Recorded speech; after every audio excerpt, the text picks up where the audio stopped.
asalaamaaleykum mbokk yi ñi nga am mbégte di leen dalal ci seen i xibaaru météo di ko tàmbalee nag muy seddaay goo xam ne ñu ngi ko nemmeeku ci daanaka semaine bi yëpp loolee nag dina fi des ci réew mi rawatina ci Petite Côte bi ak yenn gox ci bëj Saalum bi waaye bu ñu wéyee nag ba ci bëccëg gi tàngaay bi moo fii ne température dana xaw a yéeg te tàngaay boobu danañ ko nemmeeku rawatina ci diggu dëkk bi bu ñu xoolee nag ci xayma xibaar yi tàmbalee ko ci imaasat bi niir yi dana wéy di jugee biir géej wala yan nag dugg ci biir dëkk bi rawatina ci bëj gànnaar yi ak ci côte bi bu njaalee na ba ci penku bi asamaan si dana leer jant bi moo fay gën a fës dinañ leeral xibaar yooyu tàmbale ko nag ci prévision guddik tey gi ngelaw li dana jógee boobu ba léegi ci booru bëj gànnaar gi diggante Mauritanie ak Mali wala yan nag dugg ci dëkk bi loolee nag tax na seddaay bi dana fi xaw a desandi rawatina ci booru Mbuur ñu ngi fi xaarandi fukki degré ak juróom benn Mbuur mooy température bi nga xam ne moom mooy gën a tuuti ci réewum Sénégal bi comme niñ ko seetloo ci fan yi weesu yëpp bu njaalee ba ci diggu dëkk bi nag Kaffrine dana am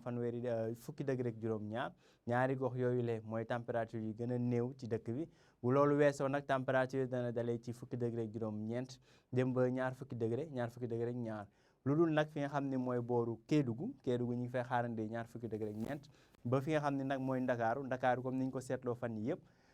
mooy température bi gën a kawe boo xam ne dinañ ko nemmeeku ci guddi si donc Ndakaaru ak Kédougou ñooy am ñaar fukki degré ak ñeent bu njàllee nag ba ëllëg ci àjjuma ji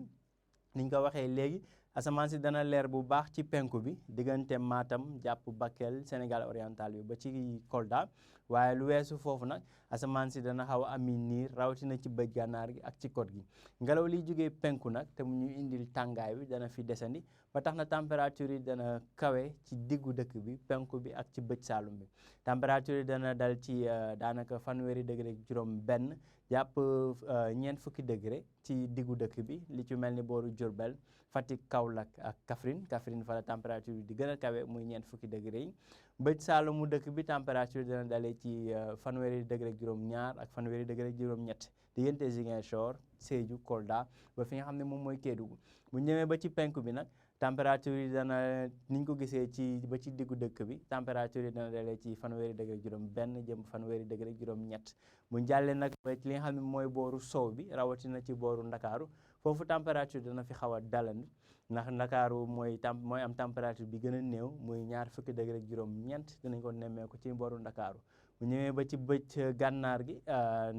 Ndar niñ ko seetluwee woon ci fan yi température day xaw a yéeg tuuti danañ fa xaarandi fanweeri degré ak ñeent ci tënk rek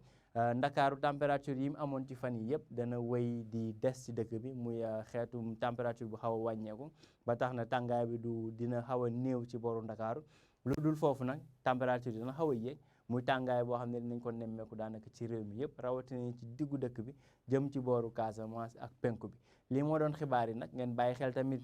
seddaay bi nga xam ne dina fi des ci daanaka guddi gi jëm ci bërset bi ci gox yu bëri ci réew mi ñu ngi leen di dox dig daje nag ba ëllëg ci yeneen xibaaru météo jërë ngeen jëf